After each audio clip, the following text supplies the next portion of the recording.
And welcome to another cheap and frugal meal. I am just ready to head out the door to spend the whole day with my daughters. Well, that means I have to have something cooking while I'm gone, and that way when we get back for lunch, everything's ready.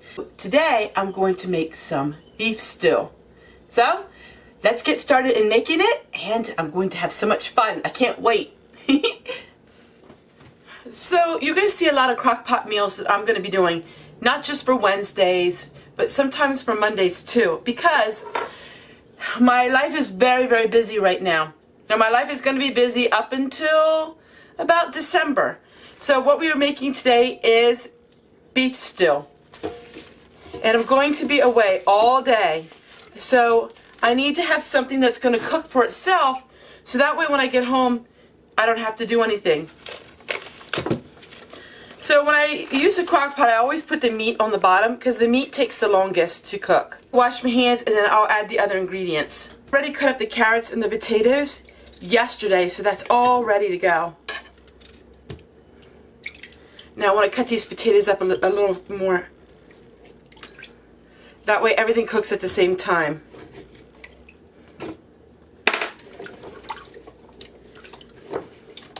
And the beef cubes I got, once again, I only paid like $3 a pound for them because I got them on sale. Plus I got them with a $2 off coupon because they needed to get used up. So I just stuck them in the freezer for a couple days until I was ready to use them.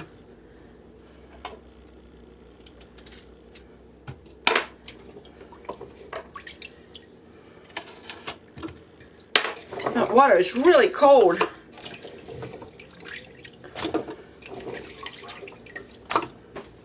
Packet of the slow cooker pack.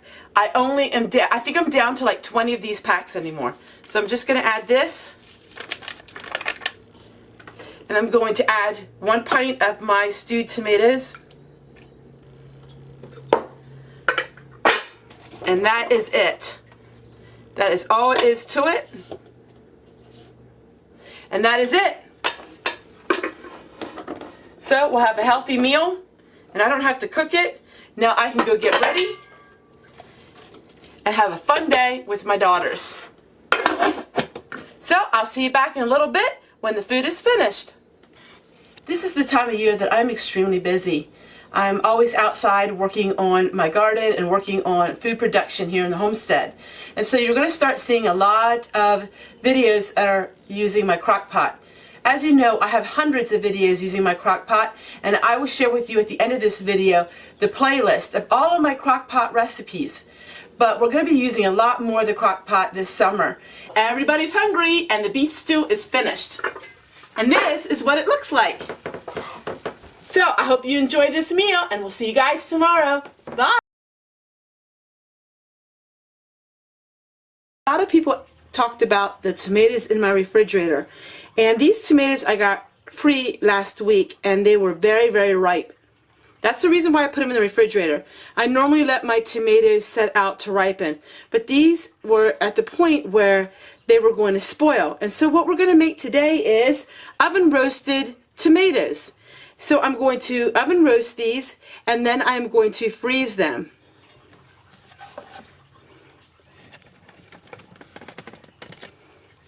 So what we're going to do is we are going to just cut out any of the bad parts. And I'm going to put it in my compost bin to go out to the chickens. So all we're doing is we're going to cut up all these tomatoes.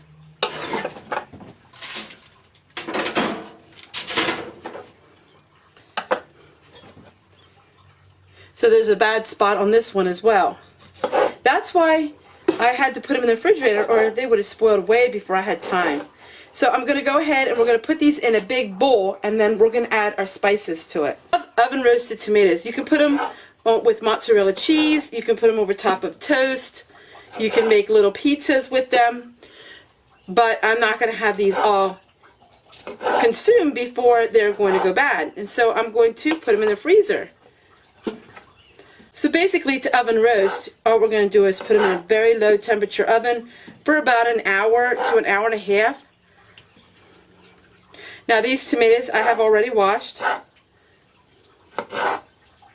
And it doesn't really matter how small or how large you cut them. I'm going to go ahead and I'm going to cut all of these tomatoes up, and then I'll show you what I add to them. Each time I make these, I make them different. There's no really set way to make them, except for I always use olive oil. So I'll see you in just a little bit.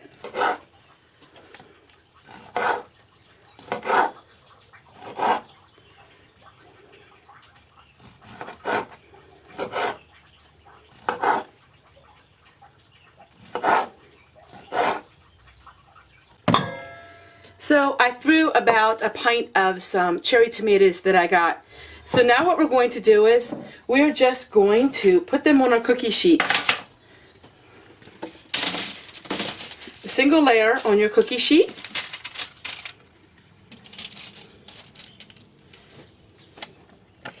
And I'm thinking instead of freezing them, I'm actually going to can them. Set your oven to about 200 degrees. Now we're going to drizzle some olive oil on them. And today I'm going to use some smoky Mexican chipotle seasoning. And we're just going to sprinkle this seasoning.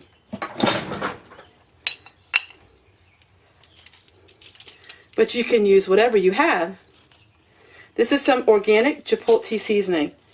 So these are going to be like fire and ice tomatoes. So that's tray number one. We're going to put it in the oven for about an hour.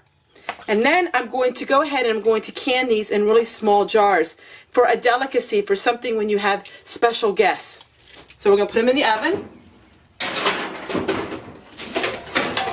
And we're going to use our next one. See how many tomatoes this gave? Sprinkle a little olive oil on. Now what it's going to do is actually going to evaporate some of the tomato juice.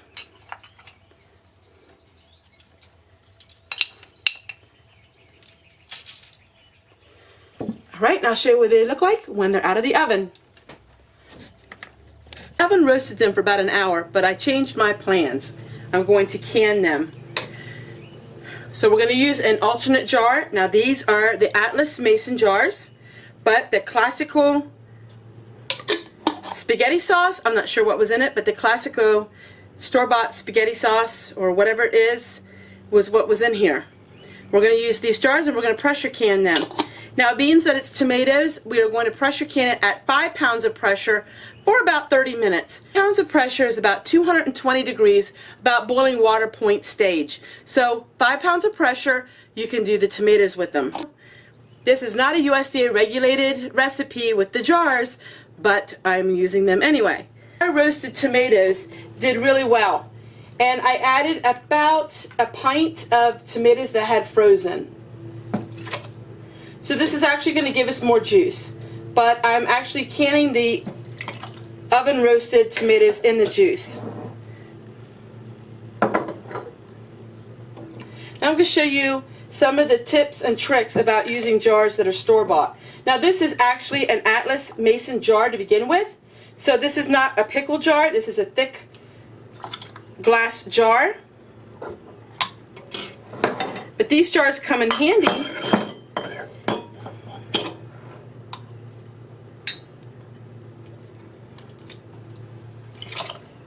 and yes, you can even if you only have 1 or 2 jars if you wish. You don't have to have a full canner to can.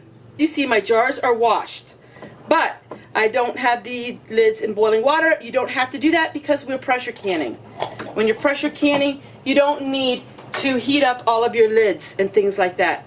But you want to make sure your jars are hot because your liquid is hot. So I'm using my smaller Presto 16 quart. Now I have the water about a 1/4 way up. I may add a little more water than what some people do. So what we're going to do is, now this water in here is hot too, and your jars are hot, your liquid is hot. We're going to bring this up to 5 pounds of pressure. We don't need to go the full 10 pounds because there's no meat. This is strictly tomatoes. So we can go to the 5 pounds pressure, which is about boiling water stage. If you want to go to like 6 or 7 pounds of pressure, just to be on the safe side, you can. and we're going to hold it there for about 30 minutes. That would be the same as water bath canning, but we don't have to deal with so much water. You can also water bath can this, the same thing. When it comes to a boil, you want to count 30 minutes and then you're finished. But I'm going to use the pressure canner so I can show you how these look when they're pressure canned. I have already tried and tested these jars and they worked well. I always test my jars before I can them. So when I try a different kind of jar, I will add it with water and add it to my regular canner. So I'll see you in just a little bit when it's finished.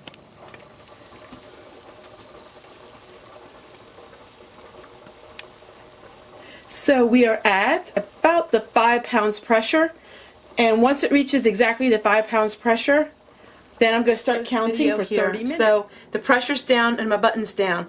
Now I'm going to go into better detail for you, Heidi, later on this week about how to pressure can. But I'm going to show you now how we do this. Somebody said about how their jars burst when they opened the canner because they weren't using ball canning jars. What you want to make sure you do is, after the pressure is down, you want to let it sit for another 15-20 minutes if you're going to use store-bought jars. So you don't want to take the lid off immediately once the pressure's down with store-bought jars. I'm referring to only alternative jar methods when I give these instructions. So what we're going to do is, we're going to take our lid off, lift it up away from you just a little bit. We're going to let it at this angle to let a little more of the steam. That way we aren't having such a shock in the temperature. I had a jar break or anything like that, and it's simply because I know the fundamental parts of canning, and that is we don't want to change the temperature so quickly. So now we left it this way a little bit. We're going to go ahead and we're going to lift the lid off. Now you're looking as it happens.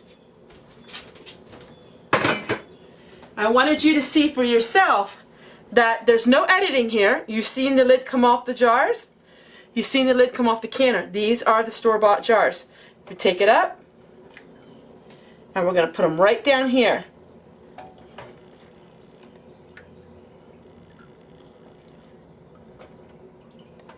So what we did is we slowly removed all of the pressure. Now when these seal, they are going to seal so loudly that you will hear every seal. I have come to the realization that these jars seal a lot better and stronger than the seals that you use in a regular canning jar. These button down seals, they button down, they seal, and they're sealed to stay.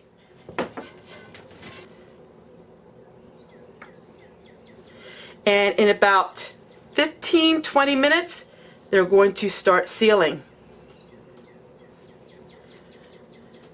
I love these jars. I love all these store-bought jars. I look to make sure that the glass is a thicker glass. You can tell. I love the button lids. I can use these over and over again. How many times? I don't know. I've used them 2 or 3 times over and they work great. So the tomatoes were all free. The jars were free. This is how you can really save your money. But you need to know some of the rules about canning. And so when you have really hot jars like this, you slowly take the lid off. You slowly wait a little bit and the pressure will go down on its own. I've canned these with 10 pounds pressure with no problem at all. So I'll get back to you and show you when they sealed. Alright everybody.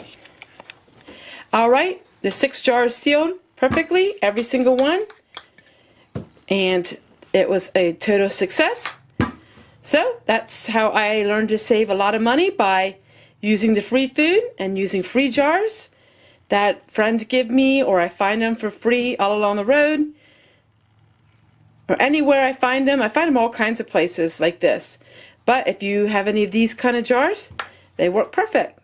Take care everyone. See you guys tomorrow.